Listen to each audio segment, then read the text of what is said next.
வணக்கம், நலமா இருக்கீங்களா? நான் லக்ஷ்மி பாய். இது கிரீன்ஸ் கவுன்சிலிங்.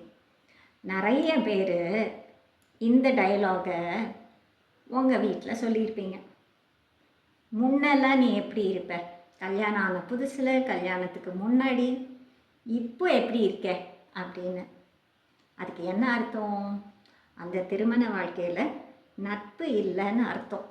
ரொம்ப முக்கியமாக மேரேஜ் வித்தவுட் ஃப்ரெண்ட்ஷிப் எப்படி இருக்கும்?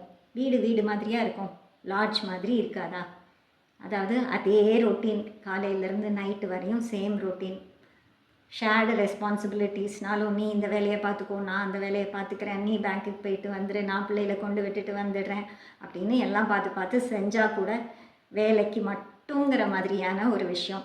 ரொம்ப மெக்கானிக்கலான லைஃப், ரொம்ப ஃபார்மலாக ஒரு ரிலேஷன்ஷிப். அது சரியாக இருக்கா? எல்லாமே சரியாக இருந்தாலும் ஃபைனான்ஷியலி செட்டில்டாக இருக்கீங்க, எல்லா விஷயத்துலையும் ரெஸ்பெக்ட்ஃபுல்லாக தான் நடந்துக்கிறீங்க, எல்லாம் ஓகே அப்படின்னாலும் அந்த ஸ்பார்க் இல்லைன்னு வைங்களேன், அதாவது ஃப்ரெண்ட்ஷிப் இல்லைன்னு வைங்களேன், எப்படி இருக்கும்?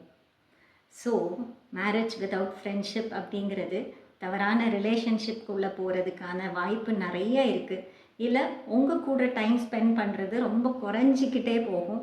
அது மட்டும் இல்லை, கொஞ்ச நாளே இது என்னடா வாழ்க்கை, நம்ம என்ன வாழறோம் அப்படின்னு ஒரு புரியாத மாதிரியான ஒரு நிலை இருக்கும். போர் அடிச்சிடும். சரி, அப்போ யூஸ்வலாக ஃப்ரெண்ட்ஷிப்னால் என்னது? ரெஸ்பான்சிபிலிட்டிஸ், பொறுப்புகள் அவங்களுக்குள்ளே நிறையா இருக்காது.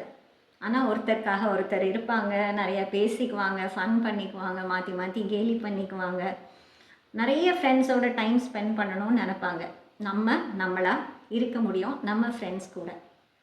அதே விஷயத்தை எப்படி மேரேஜ்குள்ளே கொண்டு வரலாம்? கொண்டு வரணும். எஸ், அந்த பொறுப்புகளோட நான் எப்படி என்னோடய பார்ட்னர்கிட்ட ஃப்ரெண்ட்லியாக இருக்கேன் அப்படிங்கிறது, எல்லா விஷயத்தையும் பர்சனலாக எடுத்துக்காமல், எல்லாத்தையும் ரொம்ப ஃபார்மலாக எடுத்துக்காமல் எப்படி ஃபன் பண்ணலாம் அப்படின்னு. உங்களோட எவ்ரிடே ரொட்டீனை ஒரே மாதிரி இல்லாமல் கொஞ்சம் இன்ட்ரெஸ்டிங்காக மாற்றுங்க. ஒரு நாள் உங்களுடைய ரோலை அவங்க ப்ளே பண்ணட்டும், அவங்களுடைய ரோலை நீங்கள் ப்ளே பண்ணி பாருங்கள். இருவருக்கும் ஒரே மாதிரியான பிடித்த விஷயம் இருக்கும் இல்லையா? அதெல்லாம் நிறையா பண்ணுங்க. அது மட்டும் இல்லை, தனியாக டேட் போயிட்டு வாங்க. 2 பேரும் பிடிச்ச இடத்துக்கு போகலாம், பிடிச்ச சினிமாவுக்கு போகலாம். ஒரு நாள் உங்களுக்கு பிடிச்சதை அவங்க செய்யட்டும், இன்னொரு நாள் அவங்களுக்கு பிடிச்சதை நீங்கள் செய்யுங்க. மாற்றி மாற்றி சண்டை போட்டுக்கோங்க, கேலி பண்ணிக்கோங்க, ஆனால் அது ஒரு எல்லையோடு இருக்கட்டும். இது செல்ஃபி உலகமாகிடுச்சு. ஸோ க்ரேஸியாக நிறைய பிக்சர்ஸ் எடுத்துக்கோங்க, புது புது விளையாட்டு கண்டுபிடிச்சி விளையாடுங்க. வீட்டில் ஏதாவது காணும் அப்படின்னா அதை காணும் இதை காணும்னு கோவப்படுறதை விட, இவ்வளோ நேரத்துக்குள்ளே யார் அதை கண்டுபிடிக்கிறான்னு பார்ப்போமான்னு வச்சுட்டு அதை ஒரு கேமாக ஆக்குங்க. ஸோ உங்களுடைய லைஃப்பை இன்ட்ரெஸ்டிங்காக ஒரு ஃப்ரெண்ட்ஷிப் ஜோனுக்கு கொண்டு போனீங்க அப்படின்னா மேரேஜ் இன்னுமே இன்ட்ரெஸ்டிங்காக இருக்கும், எங்களுக்கும் பார்க்குறதுக்கு நல்லாயிருக்கும். ஓகேவா? Thank you. Like, share and subscribe. Tata.